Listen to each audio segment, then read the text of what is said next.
Hey guys, this is day 6, I think, 6, of Max and the Gatekeeper. So let's see what happens next. So we just finished the chapter. Um, Max and Marco are stuck in a cave. They got blocked in.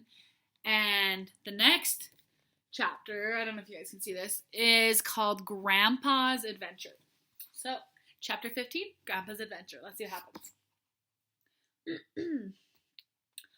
Marco launched another fireball. It floated across the cavern so slowly Max thought it was never going to hit the wall. Using the glow from the fireball, Marco started searching the ground. Before Max could ask what he was doing, Marco found a long leg bone. He tore a piece of cloth from his shirt and wrapped it around the end of the bone before the fireball hit the wall and went out. Presage echoed through the darkness, and the cloth on the end of the bone ignited. What are we going to do? Max's voice cracked with panic. First, take your medication. I will tell your grandfather we're running late and to keep the gateway open. How do we get out of here? We're trapped. Don't worry. This might work to our advantage, Marco said. It can be a good thing when your enemies think you're disposed of. He stabbed the torch into the ground and pulled out his communicator. His fingers flew over the dials and then put it away. He snatched up the torch and examined the cave. Max swallowed the pill by washing it down with water. Can I clean this smelly stuff off my face? Yes. Marco held the torch in front of him and worked towards the back of the cave. Max poured water onto his hand and rubbed it on his face.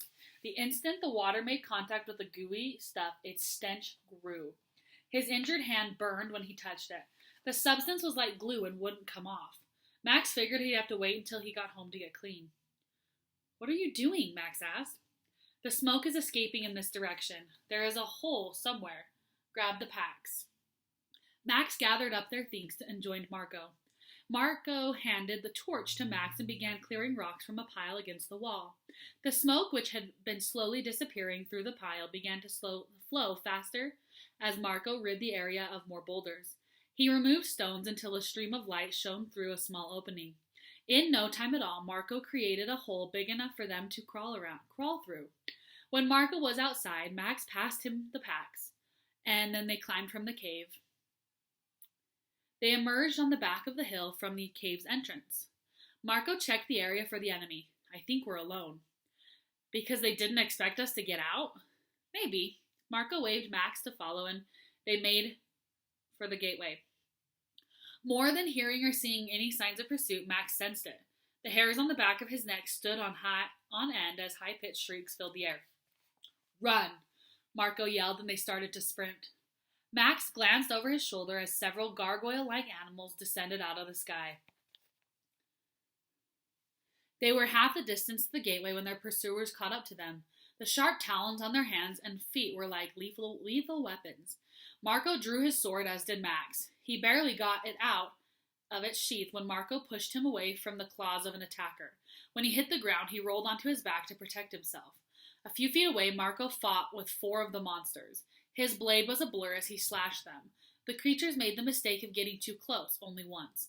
Marco's sting resulted in severe wounds. He was like a cornered snake striking. Several of them attacked Marco's back, but all that tried retreated howling in pain. Max stayed on his back and used his sword for protection. 2 of the winged nightmares battled him, but he fended them off. The creatures retreated after several more had been injured. Marco dashed to Max and helped him to his feet. Keep in front of me. They scrambled towards the gateway. The flying demons made one more attempt at them, but flew away with mortal gashes. As they hustled, Max received the crystal out of his pocket and located the gateway. They charged up the hill and dove through it. Grandpa turned off the machines as they landed on the floor. I see you've been busy, Grandpa said, and holy cow, Max, you stink. He stepped back and plugged his nose. You have information about Cindy? Yes, Marco answered, and it was Max who overheard it. You would have been proud. He went into the enemy's camp and joined a rally they were having. Max snuck right up on stage in the middle of their leaders. Grandpa didn't say anything, but the look on his face indicated how impressed he felt. The Zenozis have her, Max said. The Zenozis, Grandpa repeated, the blood draining out of his cheeks. He exchanged a quick glance with Marco. I already told him, Marco said. I didn't see the point in hiding it from him. A wise decision, Grandpa agreed. Max, you need to get cleaned up. You smell awful. When you get back, we'll talk. It took Max a while to scrub the black, smelly substance off his hands and face. He showered twice. He thought he had cleaned it all off the first time he saw his face in the reflection in the mirror. After making himself presentable, he grabbed an apple and headed back up to the third floor. As he climbed the steps, exhaustion caught up with him. 2 nights without sleep was taking its toll. When he entered the room, Yelka and Alec were there. They were in a heated discussion, but quickly fell silent. "What's going on?" Max asked with raised eyebrows. "The enemy contacted us, and they want to trade Cindy for Hudich." Grandpa handed Max a scroll of paper. This was thrown into the front yard. We were making plans.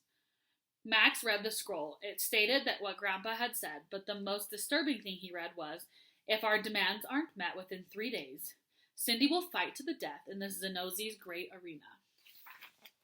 "What?" Max explained. "We will keep Cindy out of that arena. We were just agreeing to the stratagem," Alec said. "What is the plan?" "We're going to get her back," Grandpa assured, and shot Alec a sideways glance. "You don't need to concern yourself with all the particulars. I want to know the details." "What are they?" Max demanded. "We definitely won't give up Hudich. At least not totally," Yelka spoke up. "Who is this Hudich?" Max asked. "He is one with enough power to help our enemies gain victory," Alec said. "We trapped him years ago in a world called Pekel. What will happen if he's freed?" "With his magical powers and poisoned mind, the war would escalate dramatically," Yelka replied. "We've agreed on a plan. Grandpa said you need to go get food and water. You and Marco will be leaving soon." "Leaving for where?" "You'll be traveling to the world where Cindy is. I figured out her miscalculation from Myrrh, and I can open the gateway into the world of the Xenozzis where she went through." "What are you going to do, Grandpa?" "I have my own little trip to make, but don't worry about me. Yelka will operate the gateway." "You're going after this Hudich, aren't you?" "Yes. Now go get your stuff." Max went downstairs to get things they'd need. When he got back upstairs, Alec was gone.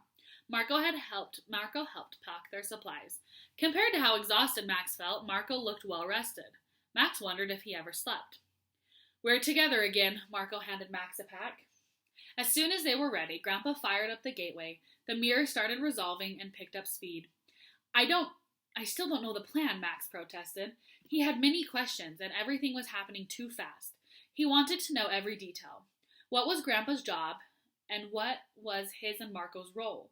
"Marco will explain everything. For now, you need to see if you can find where they are holding Cindy," Grandpa said. "Remember, do exactly what Marco says," Max finished. Grandpa turned to Marco. "If you locate and free Cindy, let us know immediately." Marco nodded and stepped through the gateway. "Be careful, Max," Grandpa said, and he squeezed Max's shoulder. "You too." Max realized his grandfather was embarking on his own perilous adventure. He hugged him and said goodbye to Yelka, and then followed Marco. Max hopped down from the gateway and bumped into Marco, who stood motionless.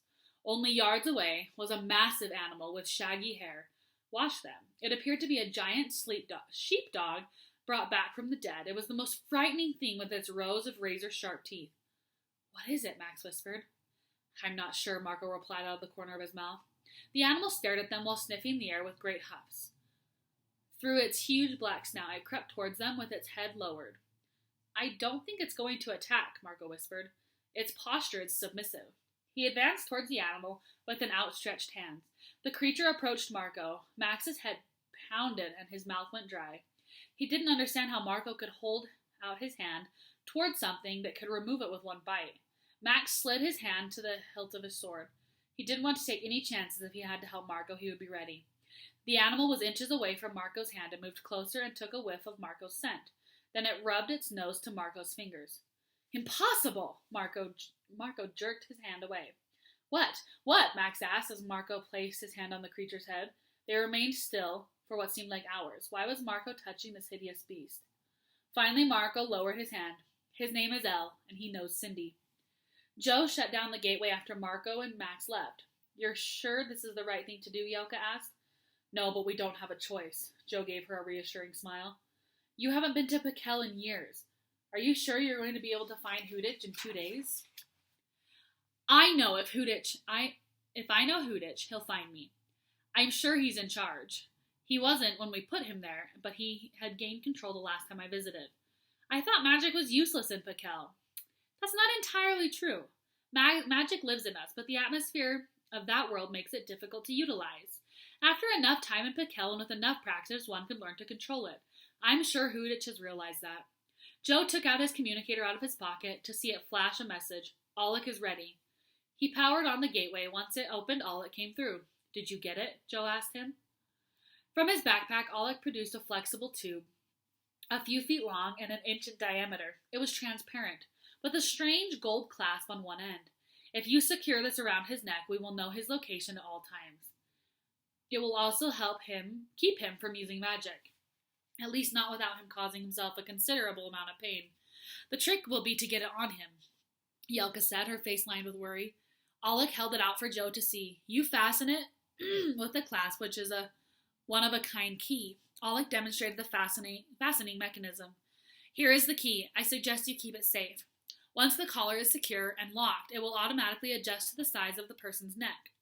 Joe accepted the items from Alec. He practiced closing and releasing the clasp. When he was satisfied on how to use it, he put it in his pack.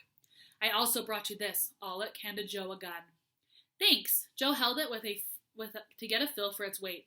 I need all the help I can get. Are you sure you don't want me to go with you? Alec asked. No, it will be better if I go alone. We don't need to give them the possibility of more hostages. He placed the pack on his shoulders and nodded to Yelka. Yelka adjusted the dials on the control panel, and the gateway flashed brighter as it changed worlds. She faced Joe with a stern look. If you get into trouble, contact us immediately. I will, he said. When Yelka continued to glare at him, he nodded. He added, I promise. Alec gave Joe a firm handshake. Good luck. Okay, we're going to stop there. So tomorrow we'll hopefully read about Max's grandpa's adventure. Bye, guys.